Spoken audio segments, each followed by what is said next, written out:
अस्सलामुअलैकुम। आज हम आपको एक ऐसे मुल्क की सैर करवाने जा रहे हैं जिस मुल्क में दुनिया की सबसे बड़ी बड़ी कंपनियां सरमायाकारी करना चाहती हैं। इस मुल्क को दुनिया की चौथी बड़ी इकोनॉमी भी कहा जाता है। इस मुल्क में कुछ ऐसी चीजें भी मौजूद हैं जिनको यहाँ के लोग खुद भी नहीं जानते हैं। इस खित्ते को एशिया की मईशत की रीढ़ की हड्डी भी कहा जाता है। यहाँ का हर एक शहर अपने आप में उजूबा नजर आता है, यानी कि यहाँ पर हर शहर की अपनी पहचान है। और यहाँ के लोग जगह जगह पर चाय पी रहे होंगे, ठेलों पर खाना खा रहे होंगे, कोई अपने काम में मसरूफ होगा तो कोई मुल्क की खूबसूरती को देख रहा होगा। यूरोपीय लोग किसी जमाने में यहाँ पर टूर के लिए आते थे। यहाँ की लड़कियां रात के वक्त पहचानने में भी नहीं आती। फुल ओपन माहौल, क्लब्स में पार्टी एंजॉय करते हुए नजर आएंगी। जी हां, अब तक तो आप समझ ही चुके होंगे कि हम बात कर रहे हैं इंडिया की। आज के वीडियो में हम आपको इस मुल्क की खूबसूरती, यहाँ के लोगों की जिंदगी, यहाँ की गर्म लड़कियां और उनके शर्मनाक काम, यहाँ के लोग आज तरक्की में कैसे आगे जा चुके हैं। कहा जाता है कि इस मुल्क का मीडिया फेक न्यूज फैलाने में कितना आगे जा चुका है। यहाँ के शहर और उनकी तारीख, और इसके अलावा आपको इस मुल्क के बारे में हर उस राज और हकायक से आगाह करेंगे जिनको सुनकर आप लोग हैरान रह जाएंगे। इसीलिए वीडियो को एंड तक जरूर देखें और चैनल आइस ट्रैवल गाइड को भी सब्सक्राइब कर लें। तो चलिए चलते हैं इंडिया के शानदार सफर पर। इस मुल्क का ऑफिशियल नाम रिपब्लिक ऑफ इंडिया है। इसकी कुल आबादी 1 अरब 44 करोड़ के करीब है, जो आबादी के लिहाज से दुनिया के पहले नंबर पर आता है। अगर रकबे की बात करें तो इसका कुल रकबा 32,87,000 मुरब्बा किलोमीटर है, जो रकबे के लिहाज से दुनिया के 7वें नंबर पर आता है। 1947 से पहले तक आज के पाकिस्तान, इंडिया और बांग्लादेश को मिलाकर बर्रे सगीर कहा जाता था। ये खित्ता हजारों साल पुरानी तहजीबों का मरकज रहा है। इंडस वैली सिविलाइजेशन की मशहूर बस्तियां मोहनजोदड़ो और हड़प्पा इसी खित्ते में आबाद थीं।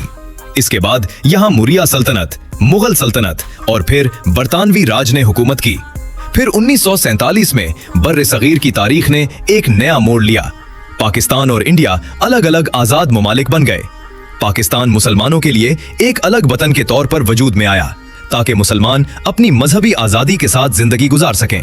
साथ ही दूसरे मजाहिब को भी मुकम्मल आजादी दी गई।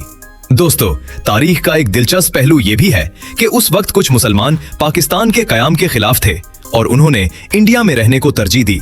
इसी मौके पर मोहम्मद अली जिन्ना ने एक अहम बात कही थी कि जो मुसलमान पाकिस्तान के कयाम की मुखालफत कर रहे हैं, वो बाद में अपनी वफादारी साबित करने में लगे रहेंगे। आज भी ये जुमला तारीख की बहसों में काफी जिक्र किया जाता है। लेकिन अगर आज के इंडिया को देखा जाए तो ये मुल्क तालीम, टेक्नोलॉजी और बिजनेस के मैदान में बहुत तेजी से आगे बढ़ रहा है।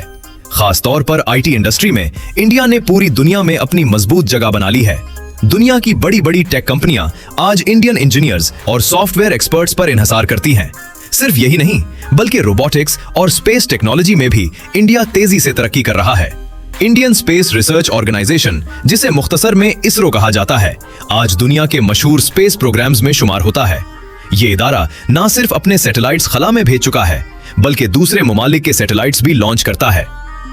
दोस्तों, एक और दिलचस्प हकीकत यह है कि इंडिया के एटमी प्रोग्राम में एक मुसलमान साइंसदान ने बहुत अहम किरदार अदा किया। एपीजे अब्दुल कलाम को इंडिया के मिसाइल और एटमी प्रोग्राम का अहम तरीन दिमाग माना जाता है। 1998 के एटमी तजर्बात के दौरान वो चीफ साइंटिस्ट एडवाइजर थे और बाद में वो इंडिया के सदर भी बने। इसी वजह से उन्हें मिसाइल मैन ऑफ इंडिया भी कहा जाता है। अगर इंडिया की फिल्म इंडस्ट्री की बात करें तो बॉलीवुड आज दुनिया की सबसे बड़ी फिल्म इंडस्ट्रीज में शामिल है।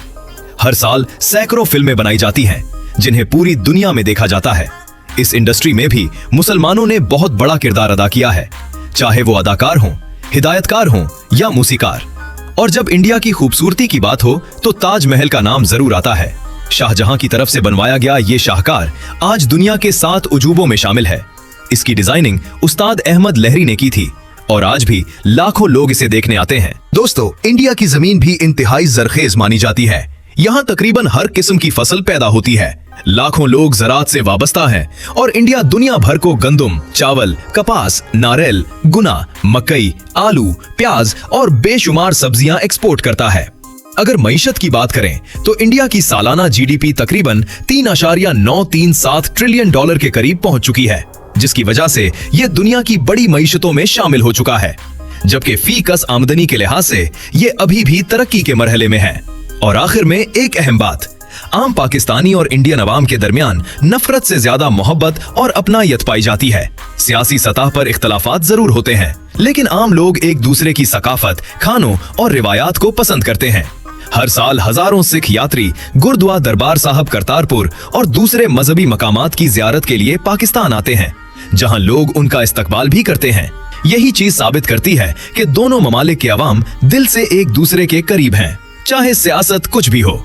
दोस्तों, अगर दुनिया के खानों की बात की जाए तो इंडियन मसालेहों का नाम जरूर आता है। आज दुनिया भर में इस्तेमाल होने वाले तकरीबन 70% मसाले इंडिया से एक्सपोर्ट किए जाते हैं। यही वजह है कि इंडियन खाने अपने तेज मसालेहों और मुनफरिद जायके की वजह से पूरी दुनिया में मशहूर हैं। चाहे वो बिरयानी हो, सालन हो या स्ट्रीट फूड, इंडियन मसाले हर खाने को अलग पहचान देते हैं। दोस्तों, इंडिया सिर्फ हिंदुओं का ही नहीं बल्कि मुसलमानों के लिए भी एक अहम मुल्क समझा जाता है। यहाँ तकरीबन 6 लाख से ज्यादा मसाजिद मौजूद हैं और इसी वजह से इंडिया दुनिया में सबसे ज्यादा मसाजिद रखने वाले ममालिक में शुमार होता है। मुसलमानों की बड़ी तादाद आज भी इंडिया में आबाद है और अपनी मजहबी रिवायात के साथ जिंदगी गुजार रही है। यहाँ कई अजीम सूफी बुजुर्गों के मज़ारात भी मौजूद हैं, जहाँ हर साल लाखों लोग हाजिरी देते हैं। अजमेर शरीफ दरगाह में मोइनुद्दीन चिश्ती का मज़ार मौजूद है, जहाँ सिर्फ मुसलमान ही नहीं बल्कि दूसरे मज़ाहिब के लोग भी आते हैं। इसी तरह दिल्ली में निजामुद्दीन दरगाह वाक़े है, जो सूफी रिवायत का एक अहम मरकज माना जाता है। लेकिन दोस्तों, एक तरफ इंडिया दुनिया की बड़ी मईशतों में शामिल हो रहा है, तो दूसरी तरफ गुर्बत भी यहाँ एक बड़ा मसला है। रिपोर्ट्स के मुताबिक करोड़ों लोग आज भी गुर्बत की लकीर से नीचे जिंदगी गुजार रहे हैं। बहुत से ऐसे खानदान हैं जिनके लिए एक वक्त का खाना हासिल करना भी मुश्किल होता है। बड़े शहरों में आज भी लोग फुटपाथों पर सोते नजर आते हैं और यही इंडिया का दूसरा रुख भी है, जिसके बारे में कम बात की जाती है। इसी दौरान आलमी सियासत में भी इंडिया का किरदार काफी अहम हो चुका है। मुख्तलिफ आलमी मामलात में इसकी पोजीशन पर पूरी दुनिया नजर रखती है। खास तौर पर मशरक़े वुस्ता के हालात और गजा की सूरत हाल के दौरान आलमी मीडिया की तवज्जो भी मुसलसल इस खित्ते पर मरकूज रही।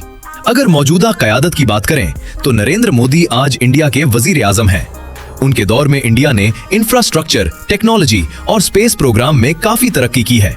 हालिया बरसों में इंडिया ने चांद पर अपना मिशन भी कामयाबी से पहुंचाया, जिसे मुल्क की बड़ी कामयाबी माना गया। दोस्तों, अगर तारीख को देखा जाए तो आज से कुछ दहाइयां पहले पाकिस्तान और इंडिया एक ही सरजमीन का हिस्सा थे।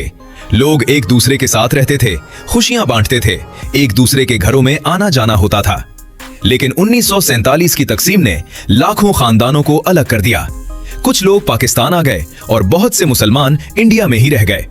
आज भी दोनों ममालिक में हजारों ऐसे खानदान मौजूद हैं जिनके रिश्तेदार सरहद के दूसरी तरफ रहते हैं।